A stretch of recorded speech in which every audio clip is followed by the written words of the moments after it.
Hello, everybody. Welcome to the Free Your Soma podcast. My name is Amy Takaya. Did you know that your body, your nervous system can shift and change even things that have felt totally stuck and immovable? In fact, there's not a whole lot in our physical body that is truly permanent. Today, we're going to explore this real time with Emily Rieker, who completed Radiance earlier this year. And she went through a huge change from not being able to use her right hand for about 7 years to being able to write and paint and start using her hand again through her somatic movements. So stay tuned. This is going to get really interesting today.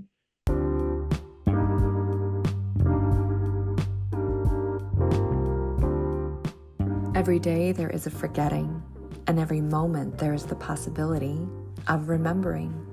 Remembering who you truly are, awakening to your body, to the inner world, to the experience of being alive. Here is where you find the beauty, the joy, and here is where you free your soma. I'm your host, Amy Takaya.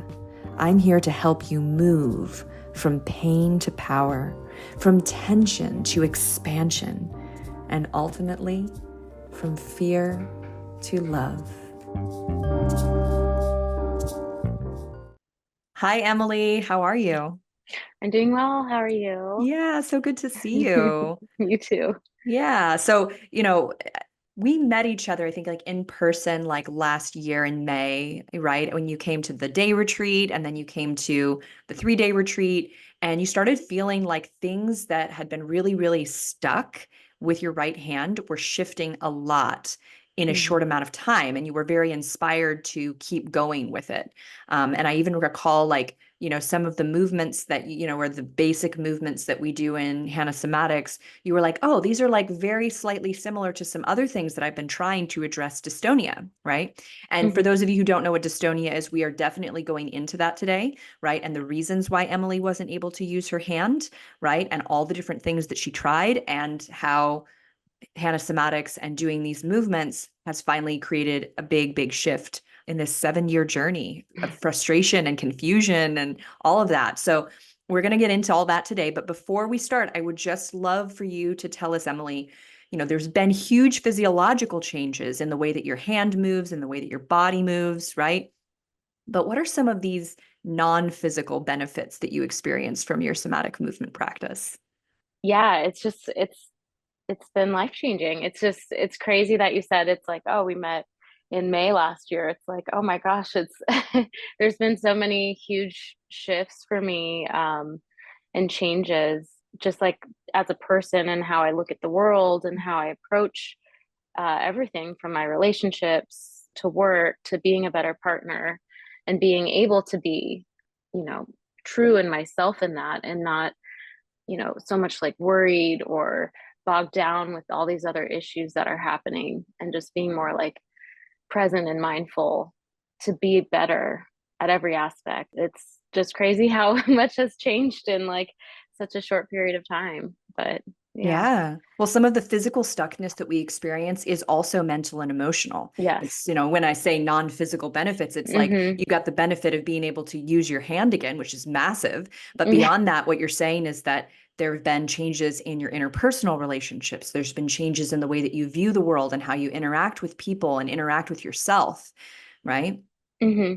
Yeah, and it's the kind of like blessing and curse that dystonia has been is really recognizing how much the mind affects like the physical states and everything else that goes along with it. So in shifting all these things and kind of working with them, it's yeah, it affects everything, all Yeah. aspects of life.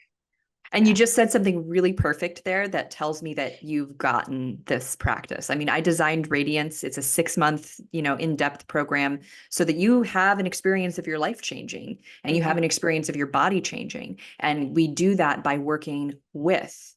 And so you just said that. You said working with these things, working Mm-hmm. with these aspects of yourself, because a lot of times we're taught to work on ourselves, Mm-hmm. right? Where like we're an object and something's happening to us rather than these are all dynamic living processes that we're interacting with. And with is much more interactive, right? And so I Yeah. hear that even in your language and the way that you're speaking, that you're starting to see the interaction between things versus just this is how it is, right? Mm-hmm. Yeah.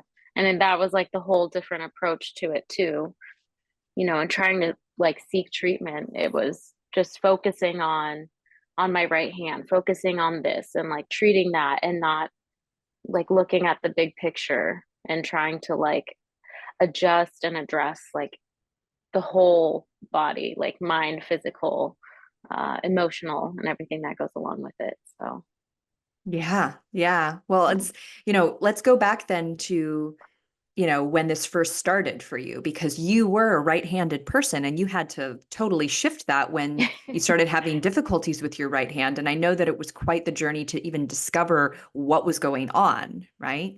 yeah, yeah. So it's really interesting. I think I started noticing issues with my writing and my right hand really through work. I was I was a new nurse, working in a hospital, dealing with really sick patients, taking care of them. And I was like coming off of preceptorship. So I felt the weight of that, the anxiety that comes with that, and just the heaviness of being in charge of these people's lives for 12 hours and how scary that can seem. And so I think, I kind of noticed I was having a hard time writing, and it was getting worse and worse quickly. Mm. Uh, it was like, I kind of was like, huh, it feels a little funky. Like I noticed a change in my writing a little bit. And then, so it might have even been earlier than 20, no, it was around 2017. But then I would look at examples of my writing from before, like in college or nursing school, when, it's still very stressful, but it didn't affect me in that way. And I noticed a change, and it took me a while to even like see a doctor because physically I felt fine. And it's like, what do you say? I made an appointment with my primary care, and I was just like, I'm fine, but I just can't write. And it's just, an abnormal problem to have. And I didn't really know what was going on. They didn't know what was going on. Everyone jumps to carpal tunnel or issues like that. And I would assess myself, and I didn't have any of the same signs of that or pain that is associated with it. It was different. It was this specific to writing. And I just had this weird cramp, and it wouldn't move the way it used to. And I Mm. felt like I couldn't control my hand, but just when I wrote. And then I saw several doctors. I was referred to a hand surgeon at first to kind of assess the carpal tunnel. She made me feel like I was crazy. I left the appointment crying, Oh. and yeah, just like, you know, is it all in my head? Which it is, but not in the way that, I was actually having these symptoms. And then I was sent to a neurologist, who conducted nerve muscle studies. All of the muscles were fine, but he was the first one that said, okay, you have a problem writing, right? That finally took the time and was like, okay, show me, write for me. Mm. And he finally was able to put a name to it. He said, you have dystonia. You have Mm. focal dystonia, to be specific, which means it's a movement disorder. It's neuromuscular, it's involuntary, just contractions that for me I get with writing. People can get with playing instruments, or people know it in baseball as the yips. It's like this Mm. uncontrolled movement that's, kind of like psychological, but also neurological. And basically, there's only so many treatments for it. So I went into this deep dive of what it is and what I could do, or possible options for it. It was like, I'm a nurse at this point. I think I had been a nurse for a year. And I was trying to figure it out. So maybe even been longer, yeah, that it took me just to even get diagnosed. And so the treatment options, like traditionally, are medication, which I couldn't do. I couldn't take a sedative or Mm. something that Yeah. would make me affect my thinking with work. There's Botox, which I did explore, which is just basically paralyzing the muscle to not contract and do these other movements, which I found made it harder to work. It's harder to, I use my hands all day and I couldn't open medication packets. I couldn't do injections. I had a hard time pulling up patients. I just the day to day tasks couldn't use scissors. I couldn't give a thumbs up. Just the things that you don't think about, yeah, that were affected by it. And then therapy, like physical therapy, hand therapy. So it's a rare disorder. It's not a lot's known about it, but I'm wanting people to learn more about it because it needs to be explored.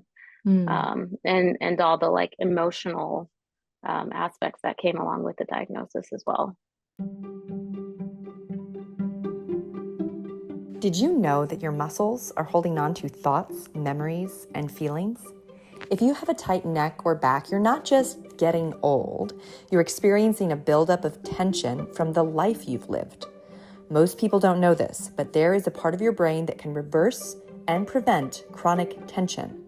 When you relax your muscles, you not only move better and regulate your nervous system, but you also free yourself from the grip the past has over your body. So you can live with freedom, confidence, and enjoy your life now. How does that sound?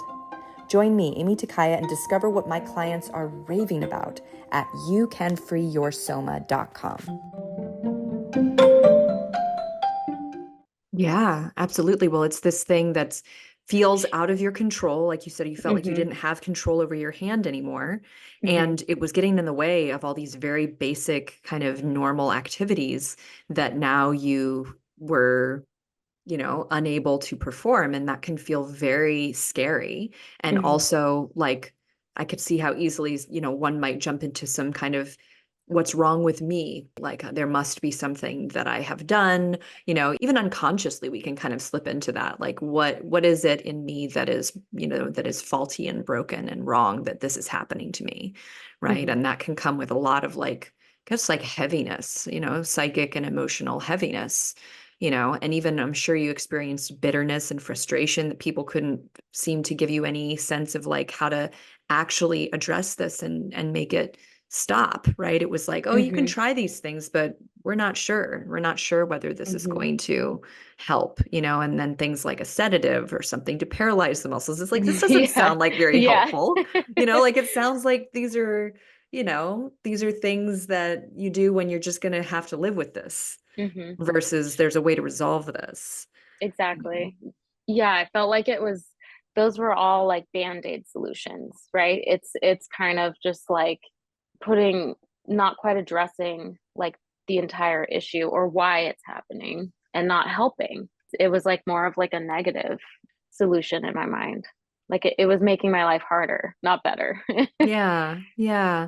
Well, and it's interesting because when you're, describing what the doctor said to you about it being something autonomic, and I don't know if you use that word, but Hmm. unconscious, like it's Hmm. these contractions that are going on, that your nervous system is doing this and it's neurological, right? And like you can't change it just by kind of pressing on it. It's something that your brain is doing, Hmm. right? But he didn't know what you now know, what we have done, which is Hmm. totally possible, which is that we can get your motor cortex to actually undo that, to stop doing some of those contractions.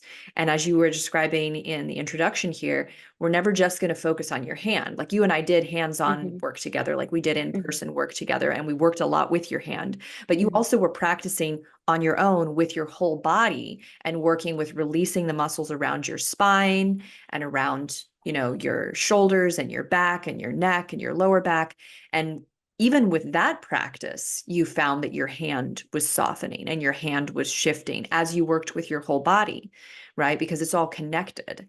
And Hmm. so this is unfortunately something that most people don't know about, even doctors, that can address a whole wide range of issues that people have where they're feeling stuck, whether that's physically stuck with, that tension or pain or discomfort somewhere, or you like very frozen, right, in your Hmm. hand and unable to get your hand to relax, unable to get your hand to stop doing whatever it was doing, right? And, your nervous system has a way, right, to change that and shift that. So maybe you can tell us a little bit about, when you were looking into the mental and emotional aspects of these things. Like I think at some point, Hmm. there was a discussion of, oh, maybe you should be doing talk therapy, or you tried some kind of program where there Hmm. were these kind of mental or emotional prompts. Can you tell us a little bit about that and whether that had any effect for you, whether that was effective at all? Yeah, definitely. Um, so the more I was like working with therapy, hand therapy, and like delving into it, I was kind of shying away more from the Botox because I was realizing that it was more of like a hindrance for me than helping. And kind of leaning into hand therapy, occupational therapy, they were great, but it was again like finding adaptations, but kind of like band-aids to try and solve help, but it wasn't like addressing the core issue. So I joined some groups. The best piece for me was joining Reddit. There's a Mm. dystonia group, and from there I heard about this.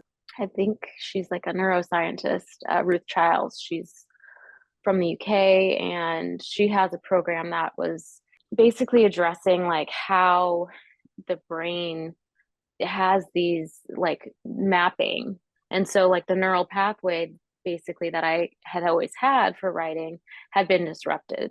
And she worked a lot trying to just like to mindfully get the body to relax and check in. And it was like kind of like how in some of the things that we did to like check in and trying to like relax your whole body. And then she associated it with like, it could be some deep form of trauma that you had that you may never, you don't even know about or you haven't addressed, and trying to like find this spot in your brain that basically is like the hot spot that's creating all these issues.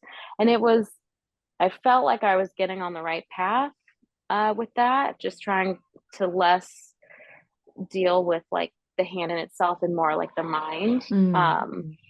but I felt like it wasn't as accessible or like tangible. Mm. It was like going along the same kind of like almost the same like modality as somatics, but it wasn't. I couldn't like reach it because it wasn't like physical. It wasn't It was physical like enough. Yeah. yeah, yeah. Yeah. I mean, there's a lot of somatic modalities out there, and even just somebody asking you to sense in and notice what's happening Hmm. in your body is a somatic practice. It is a somatic thing to do. And there's so many benefits to work like that, going in and sensing and seeing if you can consciously relax things. But we can only consciously relax what we have access to, Hmm. right? And how much access do we have to that space in our body? How aware and how many pathways are going to that area, and what are those pathways doing? you know and with Hannah Somatics, what's so wonderful about this modality is that it has those sensing, feeling, experiential elements, but it's a physical movement practice with a very specific technique that actually gets your brain to gain access to that space to relax it, or to let it stop doing whatever it's been doing. So Hmm. it's doing that simultaneously. When you do the movement, you're reconnecting to that space through a physical action, not just by feeling into it while you're moving it. And then you are slowly letting it go, and you're paying attention while you're letting your muscle relax. And then you're actually at that relaxation part. And that's a part that actually can take some time, right? It doesn't happen immediately. I mean, I remember there were a few sessions where it was like, oh, my hand is like 30% more relaxed. Hmm. And then we would do a few more things. And then it was like, oh, now it's like even a little bit more relaxed, but not totally relaxed yet. And then we Mm-hmm. would work with your whole body more. And by the end of the session, it was like, oh, my hand feels like way more relaxed.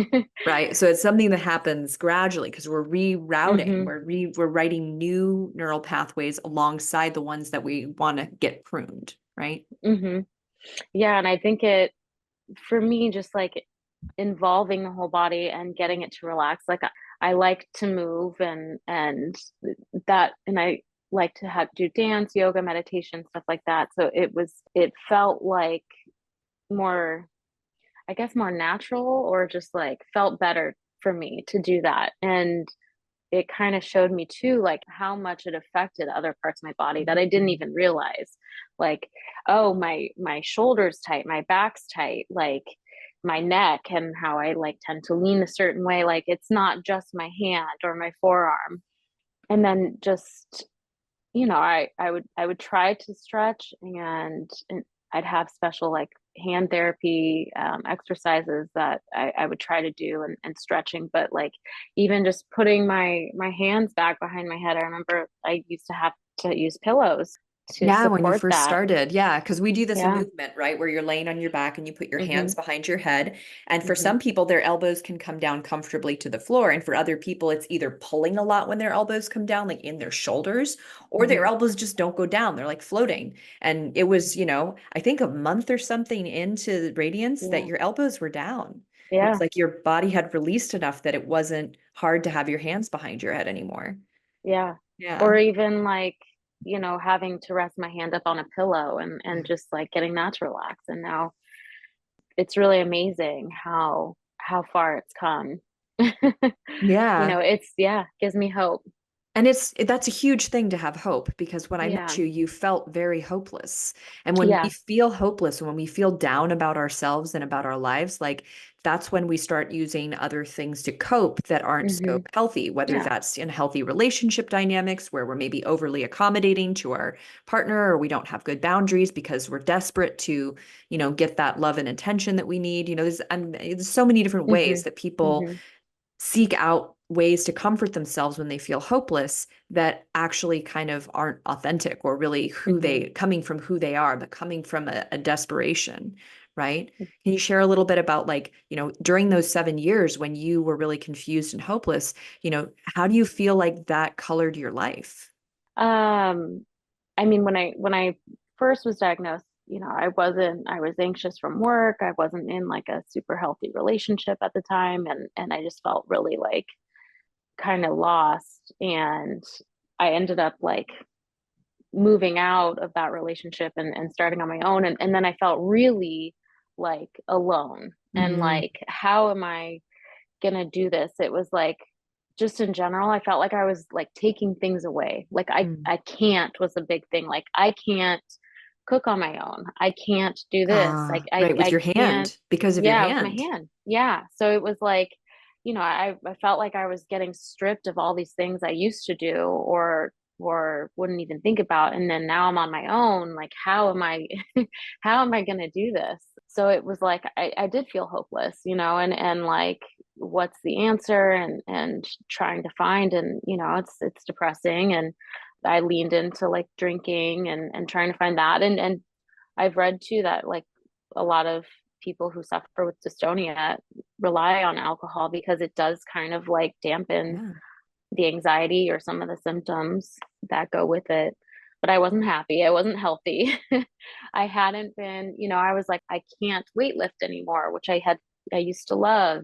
I can't, I wasn't cooking. I just felt like there was all these things I couldn't do. Mm. And then there's pandemic too. So Yeah. that, that, that didn't help either. So, not only was I like isolated by myself in like this new space and not being in a relationship, I really felt like alone. And now it's like the whole world is isolated from me being a nurse. And like, it was just a hard, weird time. Yeah. It sounds like a So tremendous amount of stress. And we kind of yeah. touched on this earlier, but becoming a nurse, it's your first year Hmm. nursing. It Hmm. sounds like you were not in a very healthy relationship during that time as well. Like all of that sounds like it was a pretty stressful period. And Yeah. what a lot of us don't realize, and I talk about this a lot, in somatics, is that there's an ongoing accumulation of stress that we're all experiencing. And depending on what kind of childhood you had, or what kind of experiences you had early on, or then also physical things, if you had car accidents, if you had Hmm. injuries of some kind, but also just the ongoing mental and emotional stress of being a human, right? And Hmm. it has a muscular impact. So your body was getting tighter and tighter. And then it finally, in your case, expressed itself through this dystonia in your right Yeah. hand. For somebody else, it could be lower back pain. For Hmm. somebody else, it could be showing up as all kinds of stuff. When our nervous system is out of whack, it affects every other aspect of our body and our lives, right? And so when you started releasing in Hannah Somatics the muscular stress and helping your body calm down and keep calming down, right? Which was a process, Yeah. then you could notice the tension. You could notice the stress tightening your body, right? Tell us a little bit about that. Like, how do you feel now when you get stressed? What do you notice happening versus how it was when you were just always stressed? Hmm. I think in general, I'm like kind of an anxious person. So it's just interesting how it like manifested its way to this. Like, but it was my body's way of showing me and telling me to slow down. Like, okay, I've been like this for however many 29 years or whatever, it's time to address it. I can only like push this off for so long, or that's what I had been doing. So like I say, it's a blessing in disguise because it really got me to slow down and work with myself. And so yeah, it like peeling away the layers, like you said, it was I was so focused on my hand. And I remember like even the day retreat that we did, it's like I couldn't let go completely. It felt like my arm, there was something that like I wanted to relax, but I wasn't able to. I could still feel some tension there. And then slowly just doing more and more of the practice. And then, even from doing the 3 day retreat, it's like peeling away the layers, like, oh, maybe now, like, my arm isn't as tight or as tense as it has been. Now it's like it's moved to my back, and like in these in these different ways, and just kind of like, you know the more layers I peel, it can change in spots. But now I know when I do feel anxious, like um I had a really busy summer with traveling, and it was great, and visiting family and friends, but I that leaves little space to do my practice. And I was like, I know what I need to do. I had this like shoulder pain, and I'm like, I know I'm just contracting it. It's like it's tense, and I just need to like take the time to do some somatics in my practice. And when I finally did it, I got it to go away. Yeah. Right. That's such a Yeah. miracle when you really think Yes. about like how people take Mhm. pain meds for Yeah. years. They go spend Mhm. thousands of dollars and thousands of dollars at the chiropractor and they get limited relief, from things Mhm. sometimes depending on their nervous system, right? And I mean, you texted me like I think a couple weeks ago or something like you're like, "Oh, my body is so tight from like all this Yeah. being on vacation." And you're like, Yeah. and then I laid down and I did like Yeah. 15 minutes of somatics and everything's okay now. Yeah. Yeah. It's really crazy. Like it was my arm, my hand, like I hadn't felt pain like that in a really long time when I was on my vacation. And it was just so sore. And like, yeah, doing the 15 minutes, it got that to relax. But then again, like the layers, like my back was still kind of there. I could feel that. But then just even working with you on Friday, it was like I had my coworker come up to me because he knew I had our meeting. He's like, "Oh, how'd it go?" I'm like, I didn't even think about it, but my pain's gone. Like it wasn't even there. It's just so wild to be like, oh, I've been carrying that with me for like a month or even longer. And it's just like you forget about it because it's not there. Yeah. which is Yeah. amazing. Well, and I say this to, because you're part of now my Radiance alumni, which is Hmm. like a, special group of people who've all done the 6-month program. And so you guys got really good at somatics during that Yeah. time because you're taking class, 2 hours, group sessions every week for 3 months, and then, a little bit slower on the last 3 months, like less sessions. But you also have one-on-one time. Like it's very comprehensive in terms of building your skill level at releasing. And I say this a lot in the program, but it's good for anybody to hear this, even when you're not thinking about like somatics or neuromuscular release. There is no starting from square one. We are Hmm. always an accumulation of everything that came before. And so when you practiced your somatics, in the alumni group, right, this last Friday, we meet with the Hmm. alumni once a month to all practice more advanced movements together, right? Hmm. Your body was able to release very deeply in that session because you've become very good at this. You become Hmm. very good at relaxing, right? And now it's just about practicing, like anything else, because, life gets busy and yeah, it takes 15 minutes, but it's easy for us to kind of like, like put it off, Hmm. I'll do it Hmm. later. Oh, it's not that bad. I can handle, oh, it's not hurting right now. And then, you go lay down in bed and you're like, oh, it really hurts now, right? Yeah. So it's easy to fall out of the practice of it. But I also like to tell people like not practicing is sometimes part of your practice Hmm. because then you Yeah. feel the tension that's accumulating, and then you're motivated eventually to do something about it. Right. So I think it's just so amazing that you've reached this point with the practice where, yeah, where you can take care of yourself in this really huge way. Yeah. Yeah. It's really amazing. And giving myself the time and the space to do that. It's just, yeah, it's been life changing, Well, really. people struggle with that too, making the time and taking the time to take Hmm. care of themselves. You know what I mean? Like, especially if they have a lot of responsibility, whether that's at their job or for their family, and I know that you just kind of said that, like when you're on vacation or when you're traveling and you're doing a lot more interaction with other Hmm. people, right? Do you find that it's harder for you to take time to just peace out and take care of yourself? For sure. It was kind of, I would do like small movements just because I'm like, okay, I can tell my body's telling me that I need to take care of it and do something about it.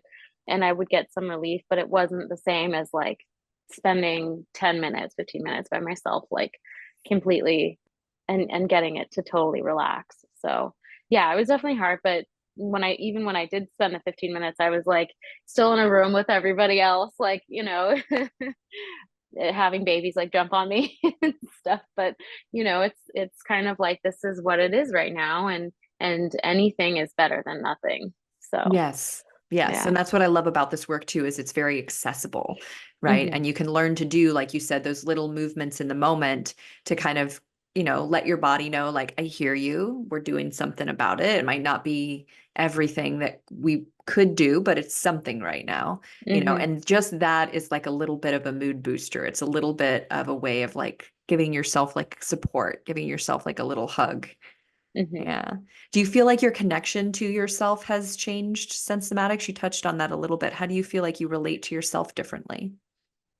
Definitely. I think just listening to my body a lot more. Like I was talking to my friend Amanda, who also has done the program. And yesterday, like I was just feeling like really emotional yesterday. Just I'd had a really tough work weekend, spent 24 hours working. Mhm. And it was like emotionally really draining with a patient, like just kind of like seeing what needed to happen and not like getting the response I needed from the doctors. And then basically they just like ended up putting him on comfort care, which is what he needed. But it's like you don't really realize how draining that can Mhm. be until like afterwards. Yesterday, I was just like, I'm exhausted, and it didn't quite feel physical, but I think it was just like emotionally had taken a toll. And so I sat down trying to catch up on my somatics that I'd missed. And I was just like, I'm not in it right now. Like I had a hard time focusing, and I was like, I don't want to waste this either to, I want to experience my practice and I want to like be there for it so I can like be totally present. And just having that wherewithal, I think, to be like, okay, maybe this is my practice, is stepping back for right now and taking the time. And like, I'm so glad I did, because I decided to take my time and paint and made some like big strides with that. It's like, okay, that's just kind of like listening to myself more and being Mhm. able to see what my body's telling me I want, and my mind, and being accepting of it. Like, I wanted to work out yesterday. I wanted to do my like kickboxing class, and I was like, I'm not feeling it. I'm not. Maybe I just need to make soup instead. you know? Yeah, well, it's this again idea of going with Yeah. ourselves instead of trying to force ourselves to do things that, Yeah. maybe we want, but another part of ourselves is like, it's not really what's going to be most helpful right now, Yeah. or maybe we think we know it would be good for us, right? Hmm. Except right now where we're at mentally or emotionally, like it's going to be kind of forceful. We're going to be like forcing Yeah. ourselves to go through this. And instead, finding a way to honor how you feel and actually Hmm. listen to those subtle signals of what might actually be the best thing, and and being able to be dynamic and Hmm. make those kinds of dynamic choices rather than kind of we sometimes get I used to be very authoritarian with myself, like there were rules about how to like do things and live my life, and if I said I was going to do something I was going to do it. And Totally. that's not like wrong. It's nothing wrong with that. It's just that I didn't have another way that I could be. And what somatics has offered me as well is like just an alternative, that it could be some other way, and it doesn't have to be this way that I imagine it at this moment. There's a lot of possibility for what could Hmm. be beneficial or what could be helpful, or what could move me from A to B. Hmm. Yeah. Yeah. So I think just giving, allowing myself, like you said, Mm. and honoring, like trying to listen to what it's telling me and doing that. And like now I'm like, oh, I can't wait to do my practice. I'm gonna do it like when we hop off the call. So it's like I'm in right mindset that I needed to be, that I wasn't quite there yesterday. And like you said, honoring that.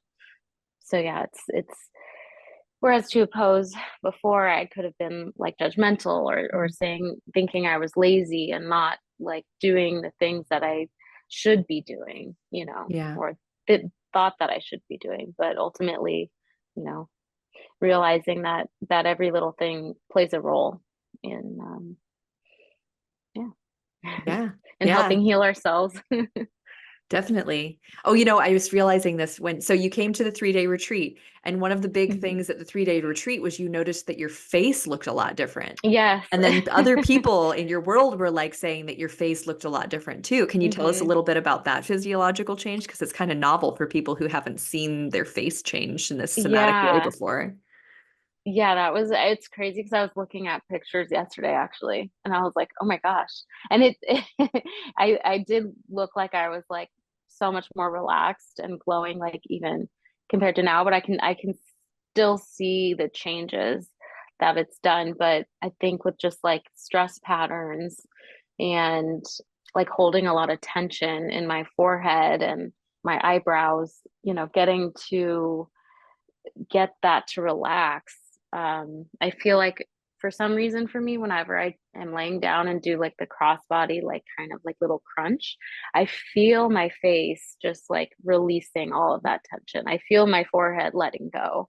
And, and kind of working with you and doing some of like the facial like scrunches on one side and getting it to relax, and like really delving into that, I have noticed a difference. It's like it's more evened out, and Symmetrical. more symmetrical, and yeah, just not just holding on to that even subconsciously, all that tension. And like you said, it's, I think you said at the retreat too, it's just like, I wouldn't say I'm like have a mean face, but I guess I'm always felt like it was like anxious maybe, or kind of not just like open, which I'd hope is kind of like more of the person that I am. I love helping people, and being there for people, and want to be open. So like having that be communicated across my face, because I'm feeling more open and healthy and happy, was just kind of like a nice bonus. Yeah, we get to meet a new version of ourselves when we do this somatic releasing work because we get to meet who we are underneath the stress, right? Hmm. That we realize, oh, I'm actually not my stress pattern. Like that's part of my nervous system, you know, doing its thing so that I can survive like a difficult moment or survive something challenging. But I'm not my stress pattern. I am underneath of it there, Hmm. waiting to be, remembered and waiting to shine, and that's like part of why I call the group radiance, is because as Hmm. you release those layers, right, you start to feel that sense of like warmth and glow and that openness, right? But it's not like just total openness. It's like openness that like can be a little bit like flexible. Did you Hmm. find, and here's a good interesting question for people who've done radiance, did you find that you feel like boundaries in your relationships are different? Um, I don't know about boundaries, but I feel like I'm better at like communicating Mm, and like seeing things. I'd say I always saw things from every side, but I think I don't take it as personally now, maybe. Like it's not as reactionary when I do have, tough conversations, and less defensive, I guess. mm. Um, Yeah. I can see how so that could be related to like the idea of a boundary, like that hmm. you're not taking it personally. It doesn't have to Yeah. like mean something about you. It's almost like there's space between like what someone said and like you, and it doesn't have to like hurt. It can be something where you hear their feelings without like making it mean something about you. Is that kind of what you Hmm. mean? Yeah, and I think I've always been such a perfectionist. Like any criticism, I would take personally and like that, like get kind of defensive. And so I feel like now it's realizing like, okay, this isn't like I don't need to get defensive about it. I can see like how can I use this? How can I Mm. use this to better myself? You know, Right. through work, through relationships, through everything. It's not an Yeah. attack. It's an opportunity for growth. Love that. Well, and that fits so well with what you're describing with the way things shifted for you from being hopeless and confused and what's wrong Hmm. with me and there's something wrong with me. Like when you're living in that kind of nervous system state of there Yeah. being something wrong with you, like, you're bracing for like the world to tell you that you're wrong and bad and there's something wrong. When you are in a space where, oh, wow, you've actually, these things that felt immovable in my body are changing and I'm changing them and there's hope and there's like possibility. That is a growth mindset. That is like things can shift and change. I can shift and change. And therefore, like you said, if there's something that happens and I had a blind spot, and I didn't understand or didn't see, something, I can do things about it. I'm not stuck. It's not this, reinforcement of being bad and wrong, right? Hmm. Hmm. Yeah, just how fluid things can be, and you know with humans and with life and with everything, it's like it's not rigid. It's not black and white. There's yeah, it's got to be flexible. Yeah, and the somatic movements definitely make us more Yeah. flexible and, Hmm. and they also make us feel stronger. So I know you Yeah. were limited by, the dystonia in so many ways, and one of them was exercise, Hmm. right? Because when you would do exercise, it would tighten things up even further, right? And you might get a lot of cramping or, even more pain, right? Hmm. After like, I think, what was it, like month 4 or 5 in the 6-month program, you started Hmm. exercising again. And Hmm. how's that been? It's been amazing. It's just it's given me back a whole another aspect of my life that I had worked out and done lifting and really enjoyed it up until I was like 28, 29 until I started having these problems and stopped. I restarted again being 36, now 37, and I feel like I have part of my old self back again and feeling supported. Like I was afraid to lift. I didn't want to like aggravate it or make it more tight than it already was. But now I feel like I've been able to let go so much and relax it that I'm starting from a lower level, of tension. So I have more room to explore and to work with it. And even if I do get too tight, if I do overdo it or something, now I have a way of releasing that and relaxing that. So it's given me more room to do that. And I love it. And, I feel healthier. I feel stronger. Um, yeah, I've been really enjoying that. Yeah, well, and it's right on time too, because, like I'm headed there too, like late 30s into our 40s. Like this is Hmm. when we actually really need to increase our self-care, a Yeah. lot, because like our bodies are shifting and changing and they need more support and they need different kinds of support than they did when we were younger. And Hmm. so it's one of these things where if you look at the trajectory that you were on like a year and a half ago versus how you view the future now, Yeah. it's pretty different. Yeah. Yeah, definitely. It's definitely more optimistic and just exciting too. It's like I'm getting to explore cooking, and like I totally had kind of like let that off, and I felt like it wasn't as healthy, and I had enjoyed cooking. It was like a part of, you know, a stress relief for me getting to do that, and now I have it again. I get to enjoy it again. So yeah, it's just kind of giving me a whole another lease on life.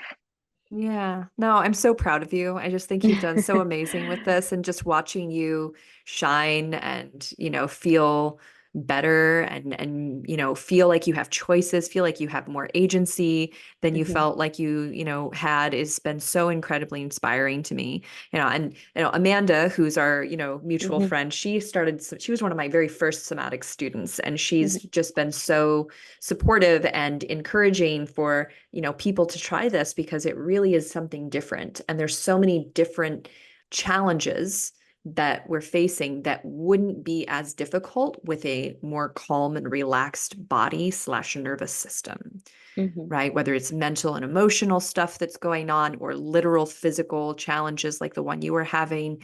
Like I think in your radiance testimonial said like anybody could do this and it would benefit Yeah. anybody to work with Hmm. their nervous system in this way. Yeah, definitely. And just, you know, like I said, that like realizing how interconnected all of it is. Like if you one could think like, oh, I'm just anxious or I have this body thing, and just like how much it helps everything. Yeah. Yeah. Wonderful. Well, what advice would you have for somebody who's just getting into somatics? Like maybe, doing some movement videos, or maybe they had like one session with me, but they're not sure. What would you say from your, now rather deep experience in this? What would you say to someone who's first starting out?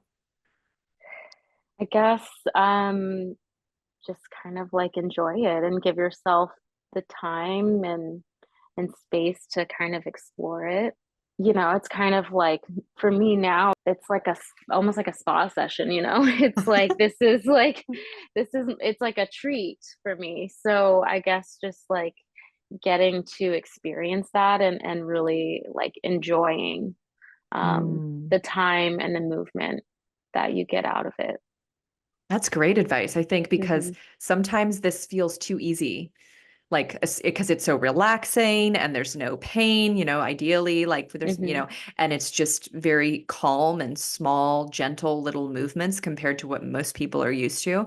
I think, especially even for me in the beginning, it was like I thought that in order for any kind of change to happen, it had to be intense and painful. And so your Yeah. advice to actually just let yourself Hmm. enjoy Yeah. that this is Yeah. that this is enjoyable.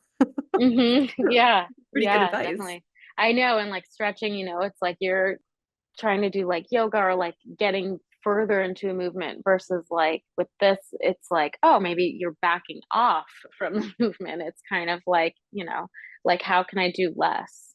So yeah, it's really amazing. And then just, enjoying those moments I've definitely had of like, like euphoric afterwards or like really meditative and almost like transcendent, just like really getting into that headspace and enjoying when you do get that Yeah, yeah. experience and opportunity. So, Wonderful. And then, I'm continuing to create like in-person experiences for people, right, who hmm. can then come to like a retreat like you came to, Hmm. or, have some in-person experience because that's so beneficial. The Yeah. hands-on work has been like the partner to like the movement practice, specifically in your recovery, right, Hmm. from Hmm. dystonia. So like, it, what would you say that someone would expect when they come to like a somatics event? What would you say that they can expect?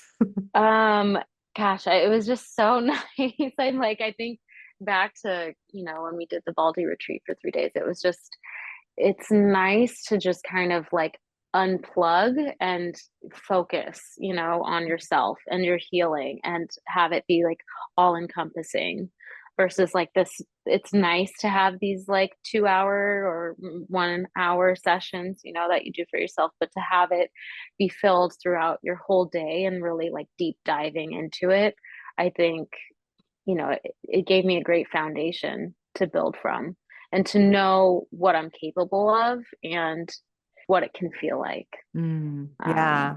it was really nice. Yeah. And the Deep food dive. was amazing. Yeah. Well, I'm definitely a foodie and I've got my Yes. whole like, history with food. And so yeah, the Hmm. food it's gotta be good if I'm gonna have a Yeah. retreat. So And just, using that as a modality to heal. So, yeah. Wonderful. Well, again, I'm so proud of you. I'm so proud of you sharing this story so other people with focal dystonia, right, or other kinds of nervous system challenges hmm, can actually hear about what it's like, yeah. to see something that felt so immovable and so permanent, quote unquote, Hmm. for Hmm. like 7 years of your life that it could shift dramatically in a 6-month period of time. Yeah. I mean, that's phenomenal. That's like what we might call like a miracle. Yeah. And yet your body was capable of doing this the whole time. It was just nobody ever showed you how to use your brain and use your body in this way. Yeah. I think it can give so many people hope and be beneficial because there's different forms of dystonia and different severities of it. I feel lucky in the fact that yes, it's just my right hand, which does affect a lot of things being right-handed, but I can still walk, I can still dress myself and do a lot of things, and a lot of people it can affect them to the Yeah. point where they're bedridden, and Yeah. being able to do this practice in bed and doing small movements, and you know it can just be life changing like it has Yeah. been for me. It can regain the control in your Yeah. body, that feeling that your body's out of your control and it's like separate somehow from you and it's doing something and you don't know what it's doing and you don't know why it's doing that. This Hmm. whole thing is about regaining that control and that connection. And Yeah. as you said, you can do this literally laying in bed. And so, Hmm. for any of you who are listening out there who are listening to the story about Emily's focal dystonia and you're wondering, could Hannah Somatics help me? I think Hannah Somatics could help you. I really Yeah, do. And definitely. it's practice and a And process. that, and like how reasonably short amount of time, like some of the other treatments I was looking at, it's an all day affair of treatment and journaling and all this stuff, and this is just, you can take that 15 minutes, anyone can take 15 minutes and just get them to relax and have it be so beneficial. Yeah, absolutely. Yeah. Thanks again for sharing your story and for coming on the podcast. You're now in Revive, which is my other program, Yes. and then you are joining us for that one, which is shorter form. And I created, like one that's like this deep, big 6-month dive, and then I created this other one that can be more like a tune-up for people like Hmm. you who've also, been doing the somatic work for a while, but also for newcomers and people who haven't done this before, but aren't ready to invest in the time or the money into radiance, but want to give this a go, want to give this like a serious 9-week experience. Hmm. So you'll have to let us know how that goes. I know you're going to just enjoy every moment of it because it's Yes. oh, fantastic, Emily. Thank you so much for sharing again, and I will talk to you very soon. I'll see you very soon. Thank you so much.